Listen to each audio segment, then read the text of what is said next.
এইরকম সুন্দর কালার আর রসে টুসটুস গোলাপ জামুন কার না খেতে ভালো লাগে। আসসালামু আলাইকুম এভরিওয়ান, কেমন আছেন সবাই? আশা করি নিশ্চয়ই ভালো আছেন। আরো একটি নতুন রেসিপি নিয়ে আপনাদের সামনে হাজির হলাম। এই রেসিপিতে আপনারা গোলাপ জামুন বানালে আর স্টেপ বাই স্টেপ ফলো করলে কখনোই ফেল হবে না। আমি যেই পরিমাণ বলেছি ঠিক সেই পরিমাণ মতো এইভাবে গোলাপ জামুনটা বানাবেন। আমি প্রত্যেকটা পরিমাপ রেসিপিতে ভিডিওতে লিখে দিয়েছি।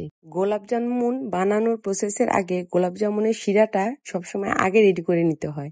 আর এই শিরাতে আমি 1 চা চামচ লেবুর রস দিয়ে দিয়েছি, যাতে শিরাটা জমাট বেঁধে না যায়। আর 2 টুকরো লেবুর স্লাইস দিয়ে দিয়েছি, এতে ফ্লেভারটা আরো অনেক বেশি ভালো আসে লেবুর। আমার এখানে একটা আর পরবর্তীতে হাফটা ডিম ব্যবহার করা হয়েছে। আমি প্রথমে একটা ডিম গুলিয়ে নিয়েছিলাম, এজন্য হাফ ডিমটা আমার স্কিপ হয়ে গিয়েছে ভিডিওটা। প্রত্যেকটা উপকরণের মেজারমেন্ট আমি ভিডিওতে স্ক্রিনে লিখে দিয়েছি। আপনারা যদি আমার এই পরিমাপ ফলো করে বানান তাহলে অবশ্যই আপনাদের গোলাপ জামুন একদম পারফেক্ট হবে। আর ঘি দেওয়ার পরে এই মিশ্রণটা এইভাবে হাত দিয়ে ডলে ডলে মেখে নেবেন। গোলাপ জামুনের ডোটা প্রথমে ডিম দিয়ে মাখার পরে আপনার কাছে একটু নরম মনে হবে, বাট আপনারা 10 মিনিট যখন রেস্টে রেখে দিবেন এটা মোটামুটি সেট হয়ে যাবে, এতে ভয়ের কিছু নেই। আমি যে পরিমাপটা নিয়েছি এই পরিমাপে কিন্তু একটা এবং আরেকটা ডিমের অর্ধেকটাই লাগবে।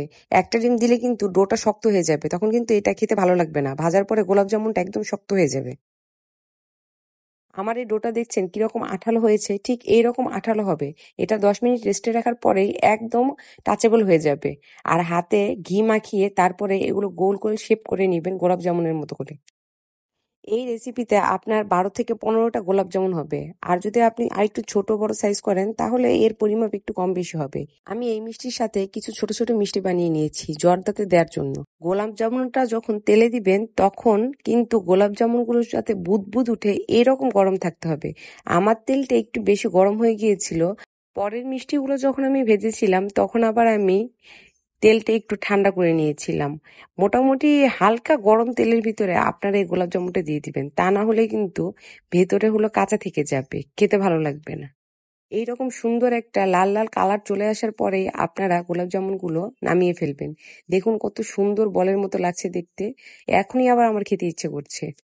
সবগুলো মিষ্টি ভাজা হয়ে গেলে একসাথে শিরায় দিয়ে দিবেন। আর শিরায় দেওয়ার পর ঠিক 5 মিনিট এটা জাল করবেন।